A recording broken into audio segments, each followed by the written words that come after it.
وعلى آله وأصحابه أجمعين.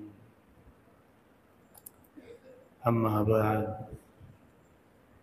فأعوذ بالله من الشيطان الرجيم. بسم الله الرحمن الرحيم. ومن أحسن دينا ممن أسلم وجهه لله وهو محسن واتبع ملة إبراهيم حنيفا واتخذ الله إبراهيم خليلا. ولله ما في السماوات وما في الأرض وكان الله بكل شيء محيطا.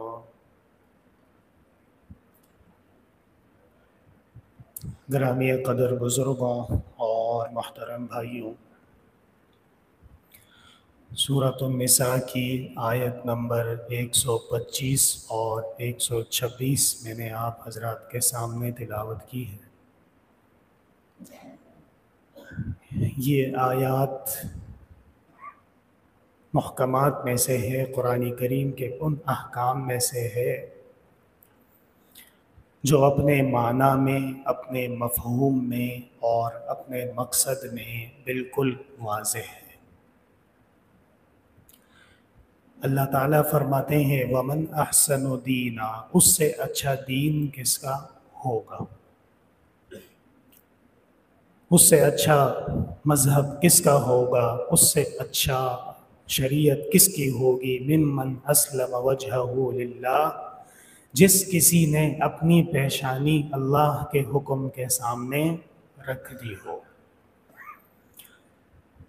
جس کسی نے اپنا سر اللہ کے حکم کے سامنے جھکا دیا ہو، اس سے اچھا کون ہوگا. وَهُوَ مُحْسِنٌ، اور اس کے ساتھ ساتھ یہ بھی کہ وہ نیک ہو، وہ حسن عمل کر رہا ہو، وہ نیک عمل کر رہا ہو.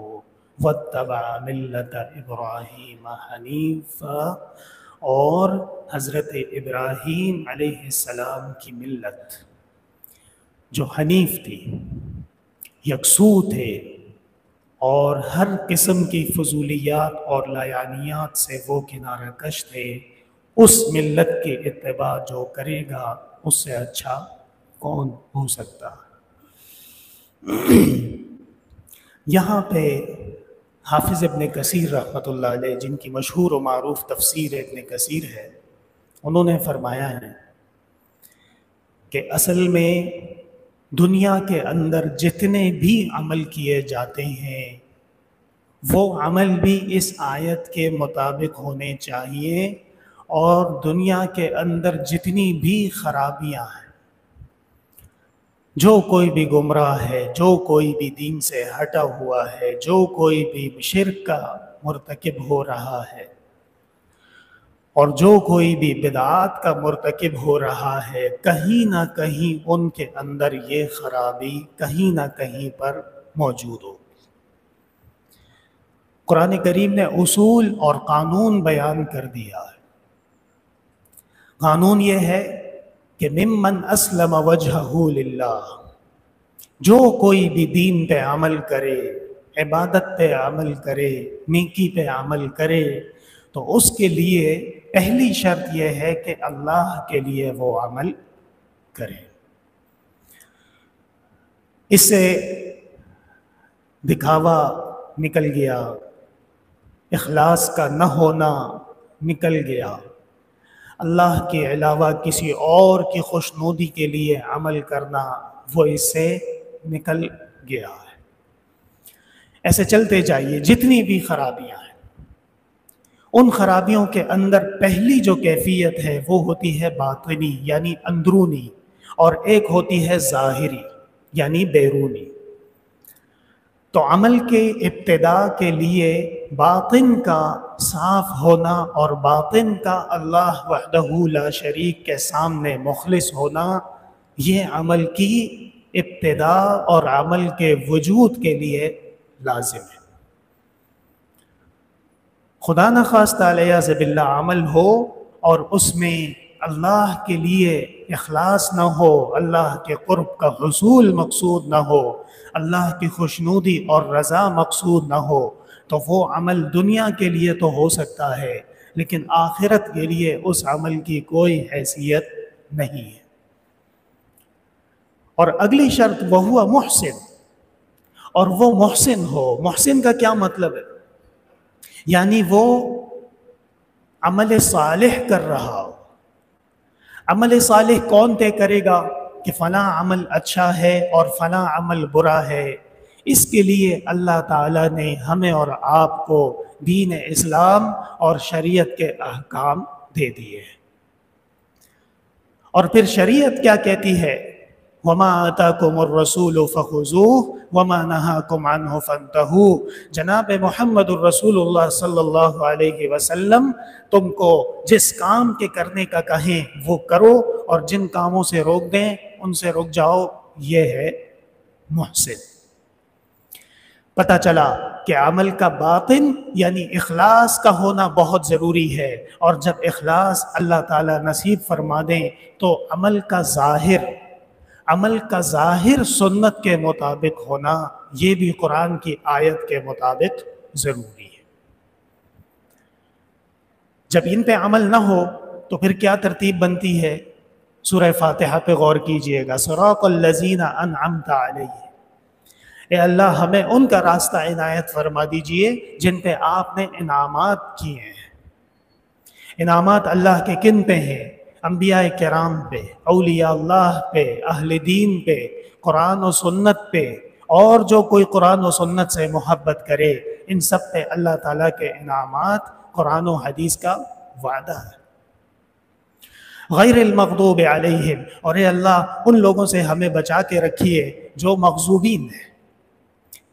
مغضوبین کے اندر یہ خرابی ہوتی ہے کہ وہ اخلاص نہیں ہوتا ان میں۔ ممن اسلم وجہہ للہ، اللہ کے لیے عمل کرنا ہوگا۔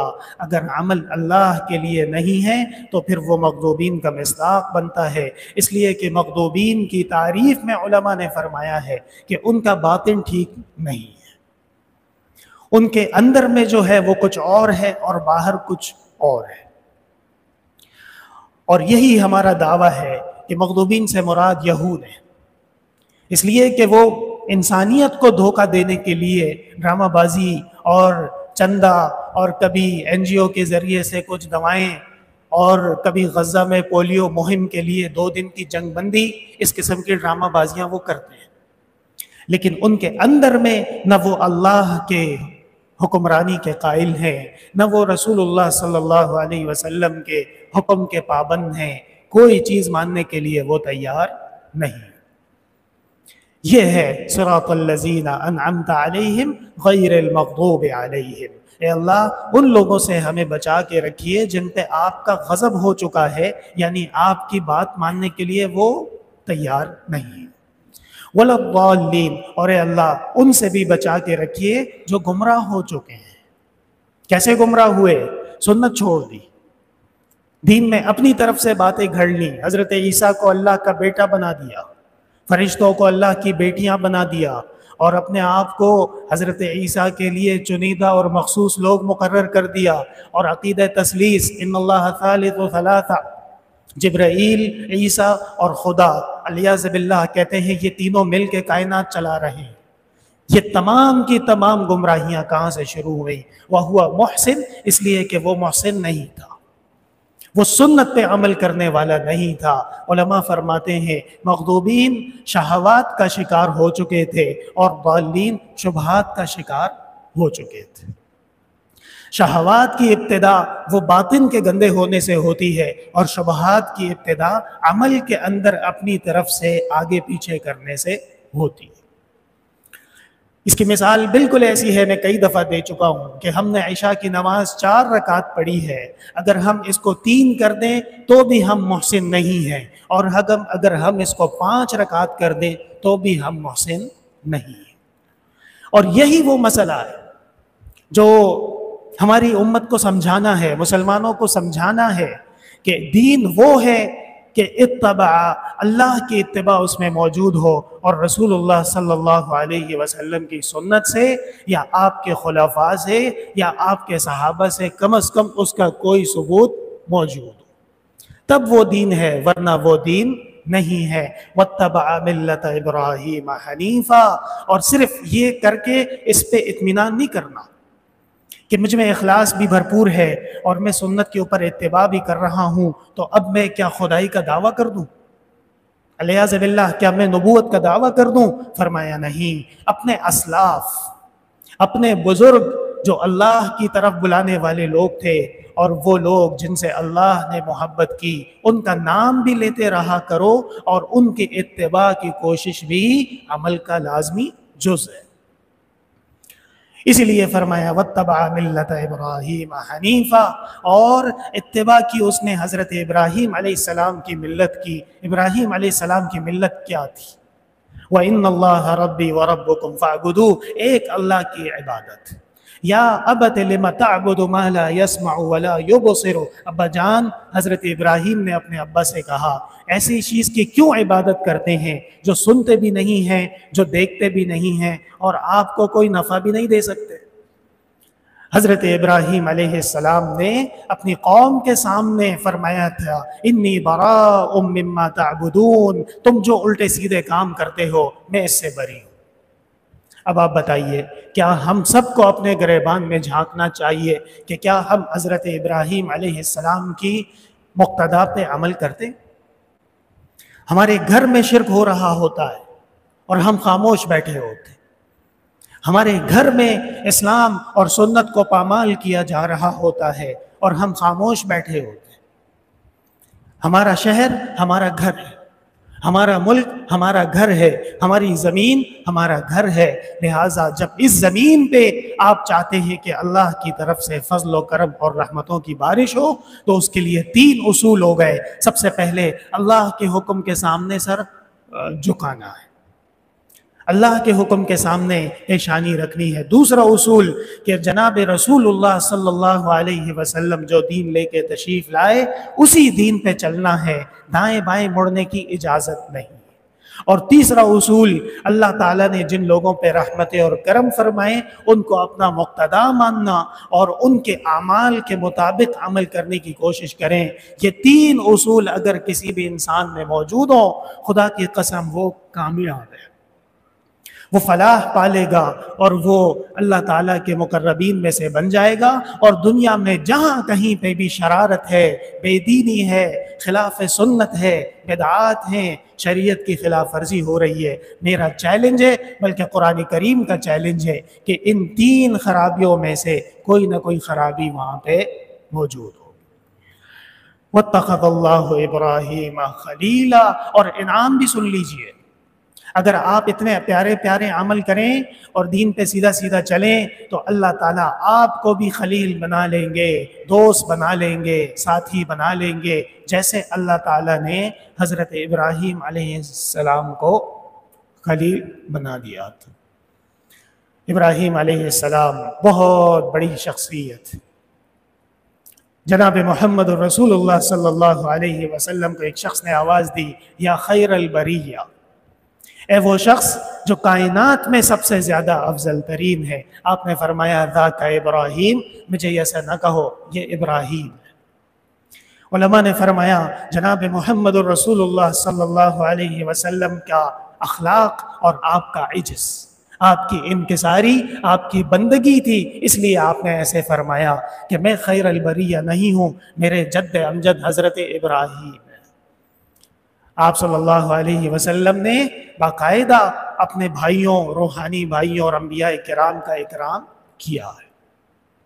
واتخذ اللہ ابراہیم خلیلا، اللہ نے ابراہیم علیہ السلام کو خلیل بنا دیا تھا، اور یہ اس کی کنجی ہے کہ دین پہ عمل ہو، سنت پہ عمل ہو اور اپنے اسلاف کی اتباع کرتے رہیں تو اللہ تعالیٰ آپ کو بھی اپنا دوست بنا لیں گے۔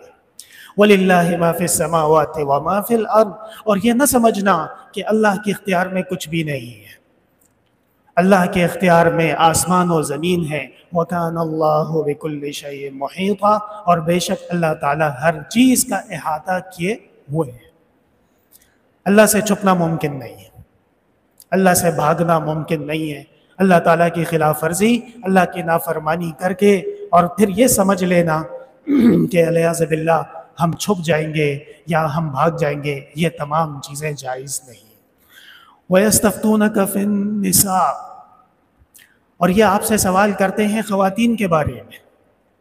دوبارہ سے کیونکہ سورۃ النساء چل رہی ہے، آپ بھی جانتے ہیں سورۃ النساء، نساء کا مطلب ہے خاتون۔ اللہ تعالیٰ نے اس صورت میں بہت بڑے بڑے احکام، خاص طور پہ جو خواتین سے متعلق ہیں اور اس ازدواجی زندگی سے متعلق ہیں، ان کا حکم اللہ نے اس صورت میں نازل کیا ہے۔ تو دوبارہ یہ عود ہو رہا ہے اصل مضمون کی طرف۔ سورۃ النساء جب شروع ہوئی تھی تو اللہ تعالیٰ نے احکام بیان فرمائے تھے۔ کیا احکام بیان فرمائے تھے؟ یا ایھا الناس اتقوا ربکم، اے لوگو اللہ سے ڈرو، الذی خلقکم من نفس واحدہ، اس اللہ سے جس نے تمہیں جوڑا جوڑا پیدا کیا۔ آگے فرمایا تھا جب اللہ کی زمین پہ رہو تو نکاح کر لو، اور یتیموں کے بارے میں بھی فرمایا تھا کہ ان کو بھی نکاح کا انتظام کرو، اس لیے کہ جب نکاح نہیں ہوگا تو پھر گمراہی کے راستے بہت زیادہ ہیں۔ تو وہی جو مضمون ہے نا، کچھ لوگ منتظر تھے کہ سب کچھ خواتین کو دینے کا حکم دے دیا اور یتیموں کو دینے کا حکم دے دیا اور خواتین کا مہر ادائیگی ہر حال میں کرنی ہے، تو انتظار اس بات کا تھا کہ شاید اس میں سے کچھ چیز تبدیل ہو جائے۔ انسان کے اندر خواہشات پیدا ہوتی ہیں، شاید یہ آیت منسوخ ہو جائے، شاید کوئی اور حکم آ جائے کہ جو پہلے والا حکم تھا وہ چھوڑ دو، اب جو نیا حکم آیا اس پہ عمل کر لو۔ قرآن کریم نے ان احکام کو مضبوطی کے ساتھ قائم کرنے کے لیے ایک دفعہ پھر تاکید کر دی۔ کوئی حکم میں تبدیلی نہیں ہے، خواتین کو ان کا مہر دینا پڑے گا۔ خواتین سے جو تمہاری عہد اور میثاق ہو گیا، اس عہد و میثاق کو پورا کرنا پڑے گا۔ اور وہ خواتین جو یتیمہ ہے، جس کے والد کا انتقال ہو چکا ہے اور کوئی اس کا والی وارث نہیں ہے، اس کا مال اس کو لوٹا کر ضرور واپس دینا ہے۔ یہ تمام تاکیدات اس رکوع کے اندر موجود ہیں، آپ غور کیجئے گا۔ وَيَسْتَفْتُونَكَ فِي النِّسَاءِ، اے پیغمبر یہ آپ سے فتویٰ پوچھتے ہیں عورتوں کے بارے میں۔ آپ سنتے ہوں گے فتویٰ آ گیا، مفتی صاحب نے فتویٰ دے دیا۔ یہ فتویٰ کا لفظ قرآن کریم میں موجود ہے، اور جناب رسول اللہ صلی اللہ علیہ وسلم سے مسلمان جو سوال کرتے تھے، قرآن کریم نے اس کو فتویٰ کہا ہے۔ یہی وجہ ہے کہ آج بھی امت جب کوئی شرعی مسئلہ بتاتی ہے تو اس کو کہتے ہیں کہ فتویٰ دے دیا۔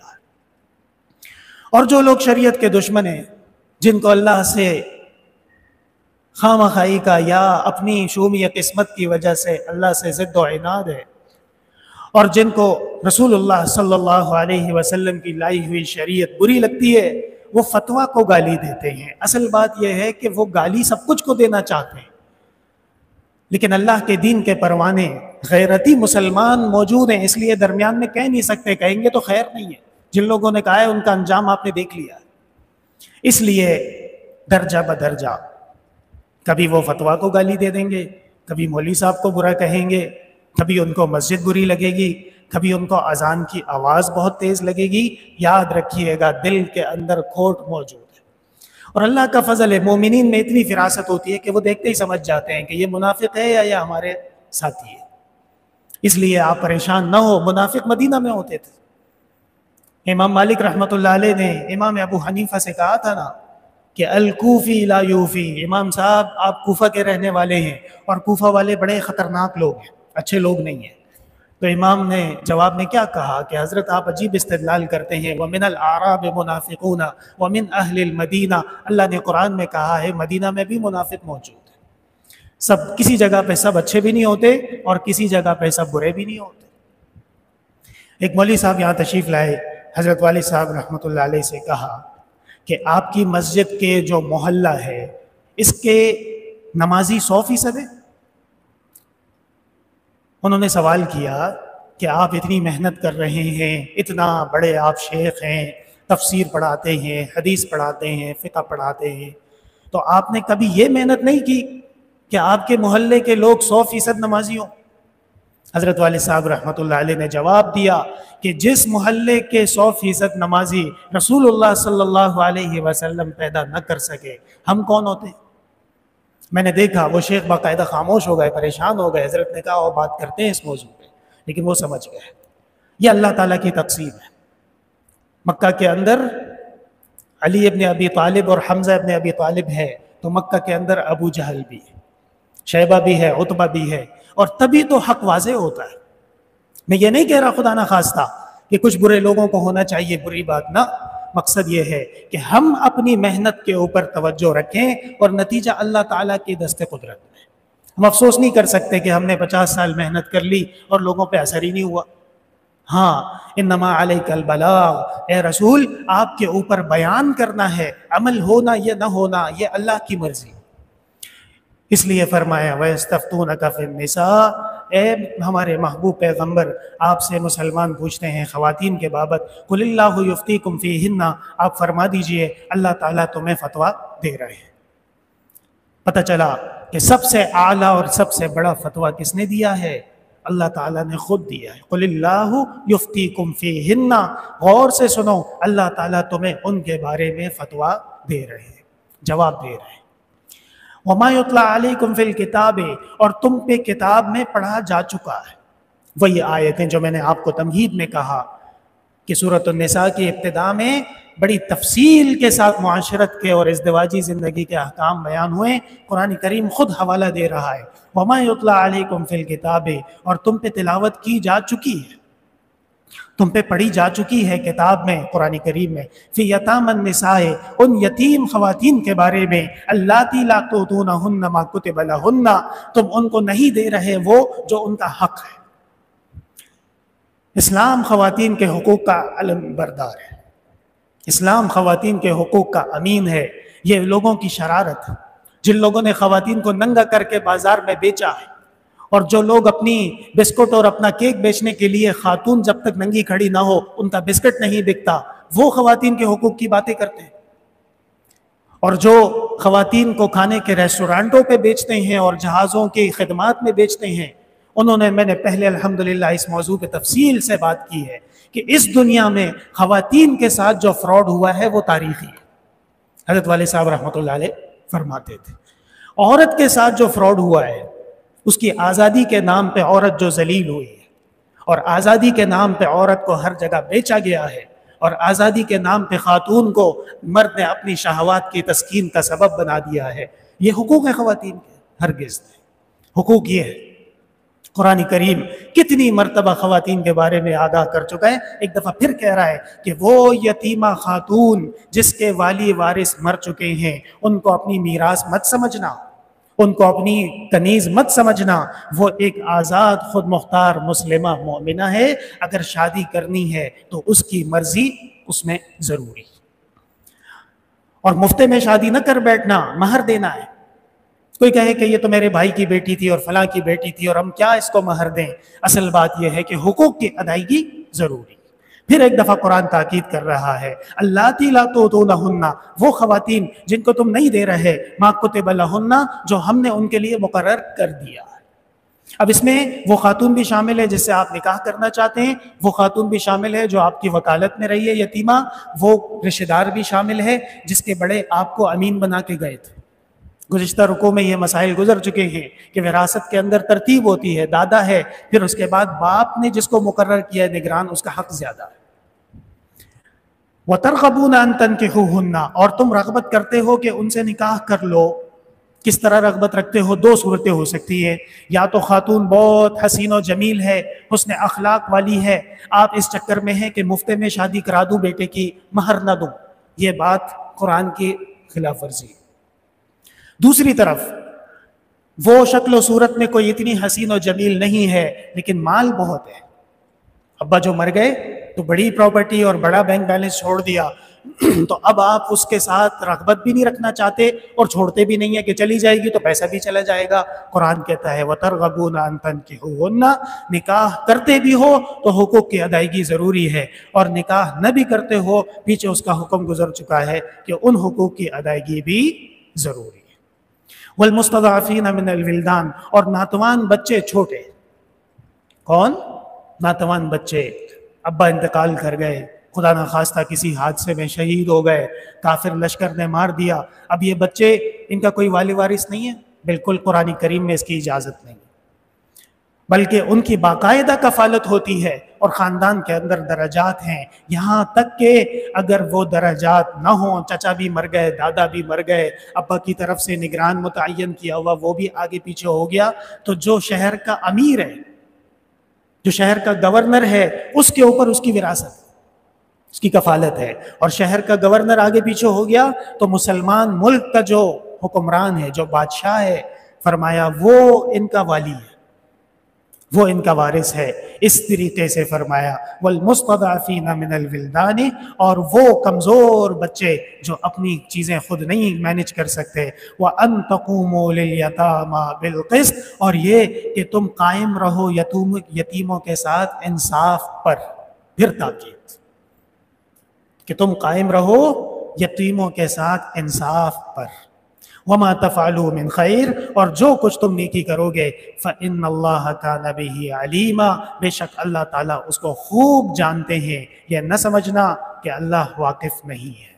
لوگوں کو دکھلاوے مت کرنا، لوگوں کے سامنے اعلانات مت کرنا، نیکی کرو اور اس نیکی کا ثواب اللہ سے امید رکھو.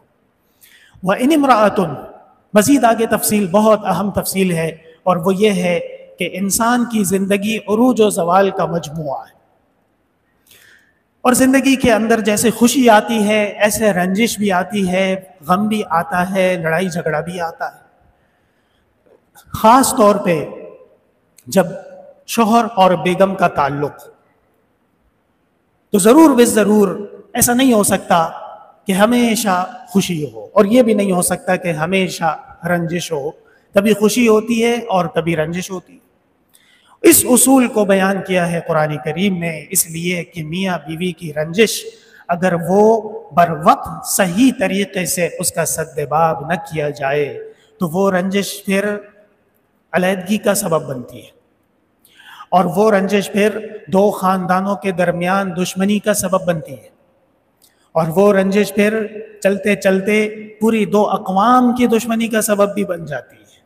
اس لیے وہ مشہور روایت یاد رکھیے گا کہ ابلیس شام کو سورج غروب ہونے سے پہلے سمندر کے اوپر اپنی مجلس لگاتا ہے، اپنا دربار لگاتا ہے، اور رپورٹ مانگتا ہے شیاطین سے کہ بتاؤ کس نے کیا شرارت کی، کس نے کیا شرارت کی. بڑے بڑے شیطان آتے ہیں کہ جی ہم نے فلاں کارنامہ کر دیا. کہتا ہے ٹھیک ہے لیکن مزہ نہیں آیا، جیسے میں چاہتا تھا ویسی کارروائی نہیں ہوئی. ایک لنگڑا لولا شیطان آتا ہے اور کہتا ہے کہ جناب علی میں نے آج کمال کر دیا. ابلیس کہتا ہے قریب آؤ میرے، بتاؤ بھائی کیا کمال کیا. کہتا ہے کہ میں نے میاں بیوی کی لڑائی کروا دی، اور ایسی لڑائی کروا دی کہ طلاق ہو گئی. ابلیس اپنی جگہ سے اٹھتا ہے اور اپنا تاج اس کے سر پہ رکھتا ہے اور بولتا ہے کہ یہ میرا اصل خلیفہ ہے، یہ میرا اصل وارث ہے، اس لیے کہ اس نے ایسا گندا بیج بویا ہے کہ اب اس لڑائی کے اثر بہت دور تک جاتے ہیں. اس لیے اللہ تعالیٰ نے ایمان والوں مسلمانوں کو اس سلسلے میں جیسے ہر چیز میں رحمانی رہنمائی موجود ہے، اسی طرح رشتے کے اندر اگر تنازعات کھڑے ہو جائیں تو اس صورت میں بھی اللہ کی طرف سے رہنمائی موجود ہے. کیا رہنمائی ہے سنیے گا. وَإِنِ امْرَأَةٌ، اور اگر کوئی خاتون خافت، اس کو ڈر ہو جائے، مِن بَعْلِهَا، اپنے شوہر سے، نشوزن، نشوز کہتے ہیں ناراضگی کو. شوہر بیگم سے بات نہیں کرتا، بیگم کی طرف توجہ نہیں کرتا. اس کی کئی وجوہات ہو سکتی ہیں. اس کی اختیاری وجوہات بھی ہیں اور غیر اختیاری وجوہات بھی ہو سکتی ہیں. علماء نے بیان فرمایا مثال کے طور پہ شوہر 20 سال کا نوجوان حسین و جمیل لڑکا ہے اور بیگم 60 سال کی بڑھیا سیبہ ہے. اب وہ لڑکا اس بڑھیا کا کیا کرے؟ آپ نے شادی کرا دی ہے لیکن یہ نشوز اختیاری نہیں ہے، یہ بے اختیاری ہے، اور شریعت میں بے اختیاری نشوز موجود ہے، آگے میں آپ کو دکھا دوں گا۔ کبھی ایسا ہوتا ہے کہ بدماشی کی وجہ سے طبیعت نہیں مل رہی، دونوں کا آپس میں باتیں نہیں ہو رہی، یا کوئی بھی وجہ ہو سکتی ہے۔ اصل مسئلہ آپ کو سمجھانا یہ ہے کہ کبھی نشوز اختیاری بھی ہوتا ہے اور کبھی بے اختیاری بھی ہوتا ہے۔ فرمایا اگر کسی خاتون کو ڈر لگ گیا اپنے شوہر کے بارے میں کہ وہ مجھ سے بے رخ ہو چکا ہے، کیا ہو چکا ہے؟ بے رخ، دیکھی جو بے رخی تو حیرت مجھے ہوئی، ایک شعر ہے حضرت فرماتے تھے، دنیا تو بے وفا تھی مگر تجھ کو کیا ہوا ہے۔ او اعراضاً، یا پہلو تہی، پہلو تہی کیا ہے؟ وہی بات ہے کہ آپس میں طبیعت نہیں لگ رہی۔ فلا جناح علیہما، تو ان دونوں کے اوپر کوئی گناہ نہیں ہے، ان یصلحا بینہما صلحا، کہ آپس میں سمجھوتا کر لیں۔ یہ خاص حکم ہے اس بارے میں کہ بیگم شوہر کو چھوڑنا نہیں چاہتی۔ کیوں نہیں چھوڑنا چاہتی؟ اس لیے کہ کوئی اور ٹھکانہ ہی نہیں ہے، یا اولاد کی فکر ہے کہ میں چلی جاؤں گی تو اولاد ذلیل و خوار ہو جائے گی۔ پہلے زمانے میں ایسی غیرتی خواتین ہوتی تھی کہ اپنی اولاد کے خاطر زندگیاں لوٹا دیتی تھی، اب سنیں ایسی نہیں۔ تو بہرحال اب شوہر بیگم سے تنگ ہے اور بیگم جانا نہیں چاہتی، تو قرآن نے حل پیش کیا ہے، سمجھوتا کر لو۔ کیا سمجھوتا کر لو؟ کہ بیگم اپنے کچھ حقوق معاف کر دے شوہر سے۔ مثال کے طور پہ میں نے مہر معاف کر دیا، میں نے گھر معاف کر دیا، لیکن میں رشتہ رکھوں گی، تو اب شوہر پابند ہے کہ اس کے ساتھ رشتہ رکھے، کیونکہ اس نے کمپرومائز کیا ہے۔ آج کل اس کو کمپرومائز کہا جاتا ہے نا، اپنا حقوق لے دیے، کچھ لو اور کچھ دو کی بنیاد پہ بات کر لی جائے، ڈیل کر لی جائے۔ قرآن کہتا ہے اس میں کوئی برائی نہیں ہے۔ کیوں برائی نہیں ہے؟ اس لیے کہ دوسری طرف ایسا لگتا تھا کہ یہ رشوت ہے، شوہر کو حقوق معاف کیے جا رہے ہیں، گھر چھوڑ دیا، نان نفقہ چھوڑ دیا، مہر چھوڑ دیا، تو یہ رشوت ہو سکتی تھی۔ قرآن کریم نے کہا صلح کے لیے یہ رشوت نہیں ہے۔ اسلام کتنا حسین دین ہے کہ اس کو رشوت کے باب سے نکال دیا اور فرمایا ان یصلحا بینہما صلحا، اور صلح کرے آپس میں۔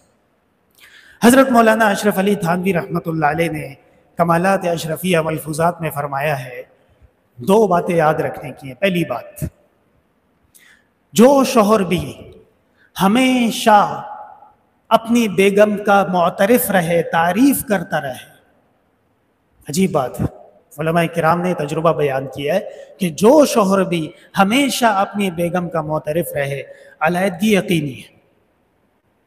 کیا بات ہے؟ علیحدگی یقینی۔ عجیب بات، کیوں؟ کیونکہ ایک طرف نہیں چلتا رخ۔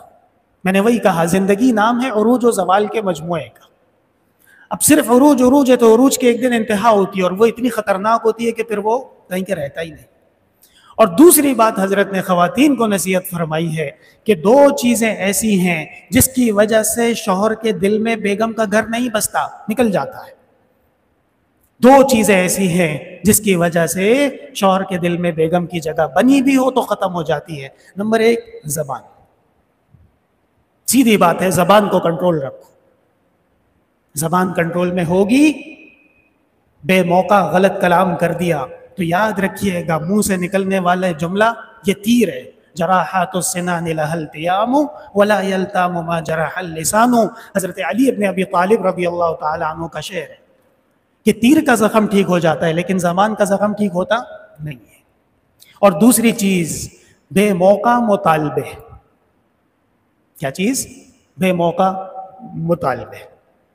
شوہر سارا دن محنت کیا، کوشش کی، کمانے کی، کچھ نہیں ملا، گھر پہ تھک ہار کے آیا اور گھر پہ بیگم کہتی ہے کہ لاؤ اتنے پیسے دو مجھے، میرے فلاں چیزیں مجھے چاہیے، فوراً پوری کر کے دو ورنہ اچھا نہیں ہوگا۔ یہ بہت خطرناک چیز ہے۔ دلیل کیا ہے؟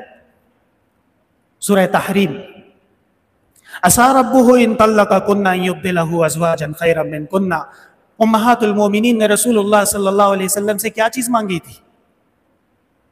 نان نفقہ مانگا تھا، خرچہ مانگا تھا، اور خرچہ مانگنا کوئی گناہ تھوڑی ہے بلکہ فرض ہے، لیکن بے موقع مطالبہ کرنے کی وجہ سے اللہ نے کیا فرمایا؟ طلاق دے دیں گے، کوئی ضرورت نہیں، جانے دو۔ ان یبدلہ ازواجا خیرا منکن، ہم آپ کو بدل دیں گے، ان سے اچھی بیگمات ہم آپ کو دے دیں گے۔ اس وجہ سے علماء کرام نے کہا ہے کہ خواتین کو دو معاملات میں بہت احتیاط کرنی چاہیے. نمبر 1 زبان سے نکلنے والا جملہ، اور نمبر 2 جب بھی مطالبہ سامنے رکھیں سیاق و سباق کو دیکھیں، پس منظر اور بیک گراؤنڈ کو دیکھیں. جب موقع آئے تو اپنا مطالبہ رکھیں. غلط جگہ پہ مطالبات رکھیں گے تو شوہر سے یہ بات برداشت نہیں ہوتی. اسی طرح حضرت تھانوی رحمۃ اللہ علیہ کو کسی نے خط لکھا تھا کہ میرا شوہر مجھے توجہ ہی نہیں دیتا، جبکہ میں اپنے حسن میں لاسانی ہوں. یہ خط میں لکھا تھا عورت نے. کیا لکھا تھا؟ اپنے حسن میں لاسانی ہوں، شوہر مجھے توجہ نہیں دیتا. حضرت تھانوی رحمۃ اللہ علیہ نے جواب میں لکھا کہ وہ شوہر قابل رحم ہے جو آپ جیسی بلا کے ساتھ رہ رہا ہے. کہ آپ مجھے خط میں نہیں چھوڑ رہے، اپنی تعریف شروع کر دی آپ نے، تو اس کا کیا حال کیا ہوگا آپ نے. عجیب بات. حضرت تھانوی رحمۃ اللہ علیہ نے فرمایا وہ شوہر قابل رحم ہے جو آپ جیسی بلا کے ساتھ زندگی گزار رہا ہے، کیونکہ قاری کو پتہ چل گیا کہ آپ خود پسندی کا شکار ہو چکی ہیں. آپ خود کہتی ہیں کہ میں لاسانی ہوں، تو بات ہی ختم ہو گئی. پھر کون آپ کے ساتھ معاملات کرے گا اور کیسے کرے گا؟ اس لیے اپنے آپ کو فلا تزکوا انفسکم، اللہ نے قرآن میں فرمایا اپنے آپ کو مقدس نہ سمجھو. ہوا اعلم بمن اتقى، اللہ جانتا ہے کہ کون زیادہ درجات کا مالک ہے. میرے محترم بھائیوں، یہ تفصیلات ہیں اور مقصد آپ کو مسائل سمجھانا ہے. اللہ نے فرمایا وَالصُّلْحُ خَيْرٌ، اور صلح بہترین چیز ہے. علماء کرام نے فرمایا یہ قرآن کا عمومی قانون ہے، صرف شادی بیاہ میں نہیں چلتا، ہر چیز میں صلح کے اندر بہتری ہے. جناب رسول اللہ صلی اللہ علیہ وسلم نے جب حالات کے تقاضے کو دیکھا، آپ نے خود فیصلہ فرمایا، کفار و مشرکین کے ساتھ آپ نے صلح کی. جب کافر دشمن اور مشرک کے ساتھ صلح ہو سکتی ہے تو پھر کیا وجہ ہے کہ مسلمان کے گریبان کا در پہ ہے، مسلمان کی جان کا در پہ ہے، عزت کا در پہ ہے. قرآن کہتا ہے وَالصُّلْحُ خَيْرٌ، اور صلح بہت زیادہ بہترین چیز ہے. وَأُحْضِرَتِ الْأَنفُسُ الشُّحَّ، اور ہر نفس کے سامنے اس کی جو حرص ہے وہ موجود ہے. کیا مطلب ہے؟ شوہر کو چاہیے کہ سوچے کہ اللہ نے تمہیں بیگم دی ہے، اس سے اولاد ہوئی ہے، اس کے اتنی عزت ہے، سلسلے ہیں، یہ سب اللہ کی نعمتیں، اس کا استحضار کیجیے. اور بیگم کو چاہیے کہ سوچے کہ خدا نے مجھے ایک رشتہ دے دیا، رہنے کا گھر دے دیا، عزت کی نان نفقہ دے دیا، اولاد دے دی، یہ سب اللہ کی نعمت ہے. ناقدری نہ کیجیے. وَأُحْضِرَتِ الْأَنفُسُ الشُّحَّ، اس کا سیدھا ترجمہ ہے ہر نفس کو اس کے مفاد چاہیے. اب آپ کو بات سمجھ میں آئے گی. ہر نفس کو اس کے مفاد چاہیے، اس کو زندگی گزارنے کے اسباب چاہیے. تو اللہ فرماتے ہیں پھر اختیار کر لو، کیوں لڑتے ہو بھائی؟ لڑائی ختم کرو. وَإِن تُحْسِنُوا وَتَتَّقُوا، اور اگر تم اچھا کام کرتے رہے، لوگوں کے ساتھ احسان کرتے رہے، وَتَتَّقُوا، اور اللہ سے ڈرتے بھی رہے، فَإِنَّ اللَّهَ كَانَ بِمَا تَعْمَلُونَ خَبِيرًا، یاد رکھنا اللہ تعالیٰ تمہارے عمل سے باخبر ہے. انشاءاللہ اس کا اجر آپ کو ملے گا. وَلَن تَسْتَطِيعُوا أَن تَعْدِلُوا بَيْنَ النِّسَاءِ، اور تم نہیں استطاعت رکھتے کہ تم عدل کرو عورتوں کے درمیان میں. کیا کرو؟ عدل کرو عورتوں کے درمیان میں. کیا مطلب ہے اس کا؟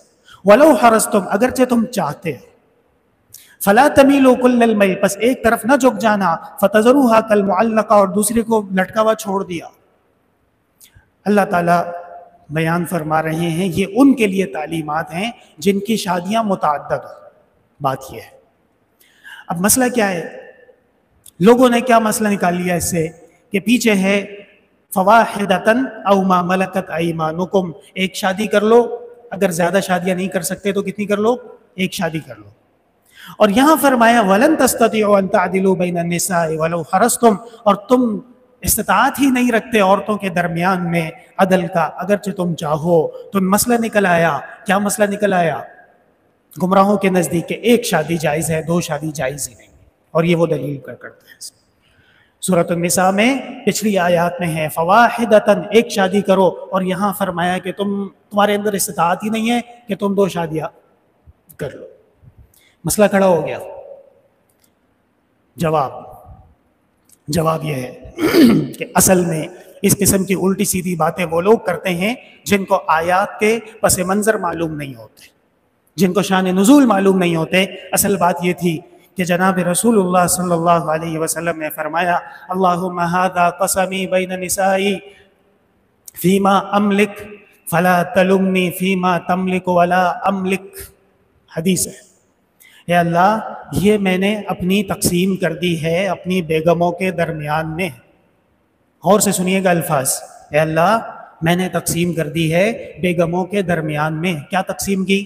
سب کا وقت مقرر، سب کا نان نفقہ ایک جیسا، سب کا گھر ایک جیسا، سب کا لباس ایک جیسا، سب کی عزت ایک جیسی، سب کو مقام مرتبہ ایک جیسا. فلا تلمنی فیما تملک ولا املک، اے اللہ مجھے اب آپ ملامت نہ کیجیے گا اس چیز میں جو میرے ہاتھ میں نہیں ہے. دل. کیا چیز آپ کے ہاتھ میں نہیں ہے؟ دل. یہ دل کیا چیز ہے؟ یہ تو دیوانہ اس کے کوچے میں پھر لوٹایا گیا. ایک دفعہ نہیں کئی دفعہ دل لوٹ جاتا ہے. کچھ لوگ ایسے بھی ہوتے ہیں کہ ان کا دل ہوتا ہے لوٹنے کے لیے، عجیب و غریب ہوتے ہیں. تو فرمایا کہ اے اللہ اب میرا دل تو میرے ہاتھ میں نہیں ہے نا. عائشہ مجھے سب سے زیادہ پسند ہے تو میں کیا کروں؟ اس کے جواب اللہ نے دیا ہے کہ تمہارا دل یہ نہیں کر سکتا کہ سب کی طرف ایک جیسا متوجہ ہو. باقی چیزوں میں عدل و انصاف کر لو، اور جس چیز میں عدل و انصاف نہیں کر سکتے تو یاد رکھنا اس کو اگنور کرنے کی اجازت نہیں ہے. فَتَذَرُوهَا كَالْمُعَلَّقَةِ، تم اس کو چھوڑ دو لٹکا ہوا کہ نہ طلاق دیتا ہے نہ اس سے محبت کرتا ہے، نہ طلاق دیتا ہے نہ اس کے حقوق کی ادائیگی کر رہا ہے، نہ طلاق دیتا ہے نہ گھر اور نان نفقہ دیتا ہے. تو کیا مصیبت ڈالی ہوئی ہے اس کو آپ نے؟ اس کی اجازت نہیں ہے. عدل و انصاف کرو، اور عدل و انصاف کے بعد اگر دل کا میلان کسی ایک طرف ہے تو ٹھیک ہے، اس میں ہم کچھ نہیں کر سکتے. رسول اللہ صلی اللہ علیہ وسلم نے فرمایا یا اللہ آپ مجھے اس پہ پکڑ نہ فرمائیے گا، اس لیے کہ میرا دل میرے اختیار میں نہیں. یہ آیت ان لوگوں کا جواب ہے جن کی متعدد ازواج ہوں اور وہ فکر مند ہوں کہ مجھے ایک بیگم زیادہ پسند ہے اور دوسری بیگم اس قدر پسند نہیں ہے. تو یہ ایک نیچرل چیز ہے، قدرت ہے، سب برابر ہو نہیں سکتے. یہ اب انشاءاللہ آپ کو وہ جواب مل جائے گا. جو لوگ استدلال کرتے ہیں کہ ایک شادی جائز ہے، غلط کہتے ہیں. کیوں غلط کہتے ہیں؟ اس لیے کہ اللہ تعالیٰ نے جہاں پہ محرمات کا ذکر کیا ہے، حرمت علیکم امہاتکم، تمہاری مائیں حرام ہو گئی، وبناتکم، بیٹیاں حرام ہیں، وازواجکم، اس طرح چلتے جاؤ. آگے فرمایا ہے وان تجمعوا بین الاختین، اور یہ بھی حرام ہے کہ دو بہنوں کو ایک ساتھ ایک نکاح میں رکھو. کیا حرام ہے؟ دو بہنوں کو ایک ساتھ نکاح میں رکھو. پتہ چلا کہ دو الگ الگ عورتوں کو ایک ساتھ نکاح میں رکھنا جائز ہے. اگر ہوتا تو یہاں وَأَن تَجْمَعُوا بَيْنَ الْأُخْتَيْنِ نہ ہوتا، یہاں پہ ہوتا وَأَن تَجْمَعُوا بَيْنَ امْرَأَتَيْن. امرأہ کہتے ہیں عورت کو، دو عورتیں ایک جگہ جمع کرنا حرام ہو جاتی، بات ختم ہو جاتی. لیکن نہ، جہاں کہیں پہ بھی محرمات آگے انشاءاللہ تفصیل سے آ رہی ہیں، آپ دیکھ لیں گے کہ وہاں پہ ماؤں کا ذکر ہے، بہنوں کا ذکر ہے، خالہ کا ذکر ہے، کنیزوں کا ذکر ہے، اور اپنے اولادوں کا ذکر ہے، لیکن وہاں پہ متعدد شادیوں کا ذکر نہیں. اور اس کے علاوہ پھر دیگر آیات وہ واضح دلالت کرتی ہیں. اور تیسری بات، جناب رسول اللہ صلی اللہ علیہ وسلم کا عمل، کیونکہ آپ رسول تھے، آپ کی شادیاں زیادہ تھیں. کیوں زیادہ تھی؟ ایک تفصیلی مسئلہ انشاءاللہ موقع آئے گا آپ کو بتا دیں گے. ابھی یہ یاد رکھیے گا کہ ایک پیغمبر کو اللہ تعالیٰ نے 40,000 نوجوانوں کی طاقت دی ہوتی ہے، اور اگر 40,000 سے آپ ضرب دے دینا 4 کو تو یہ کوئی 16,000 شادیاں بنتی ہیں. جس شخص کو 16,000 شادیوں کی اجازت تھی، اس نے صرف 16 یا 17 شادیاں کی ہیں. اب بتائیے آپ صلی اللہ علیہ وسلم نے زیادتی کی ہے یا آپ نے کمی کی ہے؟ کمی کی ہے آپ نے. آپ بہت صابر تھے، آپ بہت حیادار تھے، آپ بہت شریف النفس انسان تھے. آپ نے تو بہت کم شادیاں کی. داؤد علیہ السلام کی 900 بیگمیں تھیں. اب بتائیے سلیمان علیہ السلام کی 1,000 سے زیادہ بیگمات تھیں. ہمارے محمد الرسول اللہ صلی اللہ علیہ وسلم اتنے زبردست آپ شریعت لے کے آئے. ان لوگوں کو شرم آنی چاہیے جو آپ کو تانے دیتے ہیں اور آپ کے بارے میں باتیں کرتے ہیں. ان کو حقیقت معلوم نہیں ہے، اور حقیقت یہ ہے وَلَن تَسْتَطِيعُوا أَن تَعْدِلُوا بَيْنَ النِّسَاءِ، اور تم اپنے دل کا میلان کسی ایک طرف برابر نہیں رکھ سکتے. وَلَوْ حَرَصْتُمْ، اگرچہ تم چاہتے ہو. فَلَا تَمِيلُوا كُلَّ الْمَيْلِ فَتَذَرُوهَا كَالْمُعَلَّقَةِ، ایک طرف اتنا نہ دکھ جانا کہ دوسری والی بیچاری لٹکی رہے. وَأَن تُصْلِحُوا وَتَتَّقُوا، اور تم صلح جوئی کرو، اللہ سے ڈرتے رہو. یاد رکھیے گا جہاں کہیں پہ بھی رشتے کا ذکر آ رہا ہے وہاں پہ تقویٰ کا ذکر لازم ہے. اس چیز کا تقویٰ کا ذکر لازم ہے. اور یہی اصول یاد رکھیے گا، جب کہیں پہ رشتہ کرنا ہو، باقی سب چیزیں بعد میں ہیں، تقویٰ پہلے. اور انشاءاللہ یہ ہماری گارنٹی ہے کہ تقوی میں اگر وہ آدمی کامیاب ہے تو نہ وہ ظلم کرے گا، نہ وہ گالم گلوچ کرے گا، نہ وہ بد اخلاقی کرے گا، نہ وہ زیادتی کرے گا، کچھ بھی نہیں ہے۔ اور اگر اس میں دنیا کی ہر صفت موجود ہے لیکن اللہ کا خوف نہیں ہے تو کوئی گارنٹی نہیں ہے، آج یا کل یہ بگڑ جائے گا اور شرارت شروع کر دے گا، اللہ کا خوف ہی نہیں ہے دل میں۔ بات یہ ہے تو اصول قرآن نے بتا دیا، وَأَن تَتَّقُوا، کہ تم تقوی کرتے رہو۔ فَإِنَّ اللَّهَ كَانَ غَفُورًا رَحِيمًا، بے شک اللہ تعالیٰ مغفرت والے بھی ہیں، رحم بھی فرماتے ہیں۔ وَإِن يَتَفَرَّقَا، اب ان لوگوں کے لیے کوششوں کے باوجود کام نہ چل سکا، ہم ہندوؤں کی طرح نہیں ہیں کہ بیگم کو ساتھ جلا دیں، بیگم کو ساتھ قبر میں دفنا دیں۔ فرمایا اگر علیحدگی ہو گئی، یغنی اللہ کلا من سعتہ، اللہ تعالیٰ ہر ایک کو انتظام کر دے گا۔ ابھی زندگی کا یہ کوئی آخری موقع نہیں ہے، کوئی ابھی دنیا تباہ و برباد نہیں ہوئی ہے، ٹھیک ہے بھائی علیحدگی ہو گئی، اس لیے قرآن نے ان کو بھی تسلی دے دی، یغنی اللہ کلا من سعتہ، اللہ اپنی وسعت سے ان کو کچھ نہ کچھ دے دے گا۔ وَكَانَ اللَّهُ وَاسِعًا حَكِيمًا، اور بے شک اللہ تعالیٰ واسع بھی ہیں، اللہ تعالیٰ کی قدرت بہت وسیع ہے اور اللہ تعالیٰ حکمت سے فیصلے کرتے ہیں۔ حضرت والد صاحب رحمۃ اللہ علیہ ایک موقع پہ بہت پریشان تھے اور پھر مجھے انہوں نے کہا کہ دیکھو رسول اللہ صلی اللہ علیہ وسلم کے گھر پہ بھی تو رشتہ ہوا تھا۔ کیا رشتہ ہوا تھا؟ زینب اور زید ابن حارثہ کا نکاح آپ نے کر دیا تھا، اور رسول اللہ صلی اللہ علیہ وسلم کی شدید خواہش تھی کہ یہ رشتہ جاری رہے، لیکن نہیں ہو سکتا تھا۔ زینب بنت جحش شہزادی تھی اور زید ابن حارثہ آزاد کردہ غلام تھے۔ وہ بات بات پہ ان کو کہتی تھی کہ تو غلام ہے، زیادہ باتیں نہ کر۔ پھر کوئی مسئلہ ہو جاتا تو وہ کہتے تھے یہ غلام ہے، اس کی میں کیا بات سنوں۔ انہوں نے کہا اللہ کے رسول میں مشکل میں پھنس گیا ہوں۔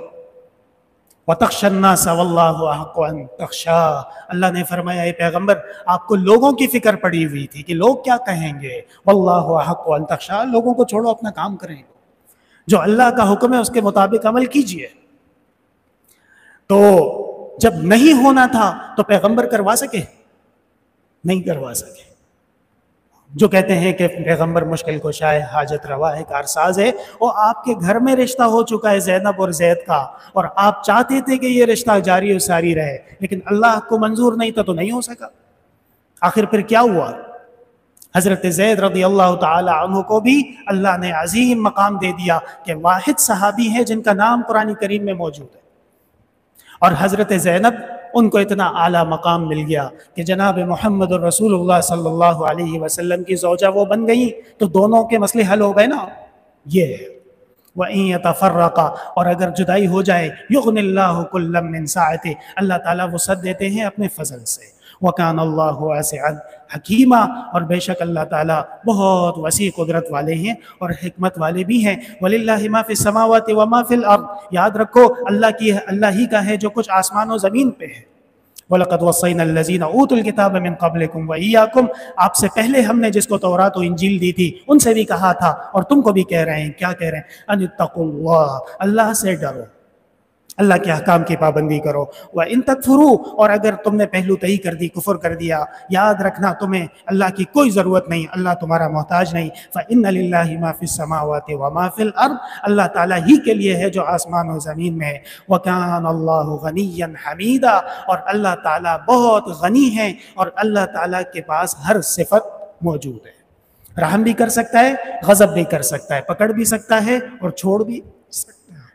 یشاء یذہبکم ایھا الناس، اے لوگوں اگر اللہ نے چاہا تو ان سب کو ختم کر دیں گے، تباہ و برباد کر دیں گے، فنا کر دیں گے۔ ویأتی بآخرین، اور دوسرے قوم کو لائیں گے، دوسرے لوگوں کو لے آئیں گے۔ اس لیے ہمیں سیدھا رہنا چاہیے، اللہ کی نعمتوں کا شکر کرنا چاہیے، ورنہ قرآن کہہ رہا ہے نہیں دین پہ عمل کر سکتے تو چلے جاؤ۔ وَيَأْتِ بِآخَرِينَ، ہم دوسروں کو لا کر رہیں گے۔ وَكَانَ اللَّهُ عَلَى ذَلِكَ قَدِيرًا، اور یقین رکھو کہ اللہ تعالیٰ اس چیز پر قادر ہیں۔ مَنْ كَانَ يُرِيدُ ثَوَابَ الدُّنْيَا، جو کوئی دنیا کے اندر ثواب چاہتا ہے، فَعِندَ اللَّهِ ثَوَابُ الدُّنْيَا وَالْآخِرَةِ، اللہ کے ہاں صرف دنیا کی عزتیں نہیں، آخرت کی عزتیں اور اصل انعامات تو آخرت کے۔ اس لیے ہمیشہ دنیا کو اپنی نظر میں مت رکھنا۔ لوگ آتے ہیں ہمارے پاس پوچھتے ہیں نا کہ جی مسلمان مر گئے، مسلمان ذبح ہو گئے، کٹ گئے، اور مسلمان بہت مشکل میں آ گئے، تو ہم ان کو یہی جواب دیتے ہیں کہ میرے پیارے بھائی بہت برا ہوا، کوئی شک نہیں ہے کہ ایسا ظلم تاریخ زمین پہ نہیں ہوا ہے لیکن سب دنیاوی سلسلہ ہے. اخروی سلسلہ کیا ہے؟ اللہ کے فضل سے مسلمانوں کا ایمان مزید مضبوط ہو رہا ہے، اور یہ میں آپ کو گارنٹی دے رہا ہوں. جیسے جیسے یہود اپنا ظلم بڑھائیں گے اسلام کی طرف سے اپوزیشن بڑھے گی. جیسے جیسے یہود شیطانت کریں گے مسلمان اپنے ایمان میں ترقی کرتے جائیں گے. نامی کوئی بغیر مشقت نہیں ہوا، 100 بار جب عقیق کٹا تب نگی ہوا. تو مشقت تو دینی پڑتی ہے نا، قربانیاں تو دینی پڑتی ہیں. اس کے بعد اللہ تعالیٰ جو انعامات دیتے ہیں وہ بہت عظیم ہوتے ہیں. اس لیے ہم صرف دنیا کو دیکھ کے روتے ہیں. او بھائی دنیا چند روزہ ہے، گزر گئی، آج نہیں تو کل پرسوں. اسماعیل ہانیہ تھے، آج نہیں ہے. اب ہم کب تک ہیں خدا جانے. اس لیے صرف دنیا کی کامیابیوں کو کامیابیاں مت سمجھنا. اسماعیل ہانیہ آخرت میں کامیاب ہو گئے. حضرت عاصم رضی اللہ تعالیٰ عنہ کیا فرماتے تھے جب تیر لگتا تھا؟ فزت ورب الکعبہ، خدا کی قسم کامیاب ہو چکا ہوں. پھر تیر لگا، فرمایا فزت ورب الکعبہ، کامیاب ہو چکا ہوں. ہماری نظر صرف دنیا پہ ہوتی ہے تو آخرت بہت بڑی چیز ہے. اللہ نے فرمایا فَعِندَ اللَّهِ ثَوَابُ الدُّنْيَا وَالْآخِرَةِ. رشتوں میں صرف حسن و جمال نہ دیکھو، دنیا کے ڈالر اور پیسہ نہ دیکھو. اللہ سے ڈرو، احسان کرو، بھلائیاں کرو، لوگوں کے ساتھ آخرت کے بارے میں بھی اچھا عمل کرو. وَكَانَ اللَّهُ سَمِيعًا بَصِيرًا. اور بے شک اللہ تعالیٰ دیکھ بھی رہے ہیں اور اللہ تعالیٰ سن بھی رہے ہیں. الحمدللہ رب العالمین. لا الہ الا اللہ وحدہ لا شریک لہ له الملك وله الحمد وهو على كل شيء قدير. اللهم حلل مشكلاتنا واقض حاجاتنا وادفع عنا بلياتنا واشف مرضانا واسمع دعواتنا إنك سميع الدعاء. اللهم لا تدع لنا ذنبا إلا غفرته ولا هما إلا فرجته ولا حاجة إلا قضيتها يا أرحم الراحمين ويا أكرم الأكرمين. اللهم إنا على ذكرك وشكرك وحسن عبادتك. اللهم إنا نسألك الصحة والعفة والأمان وحسن الخلق والرضا بالقدر.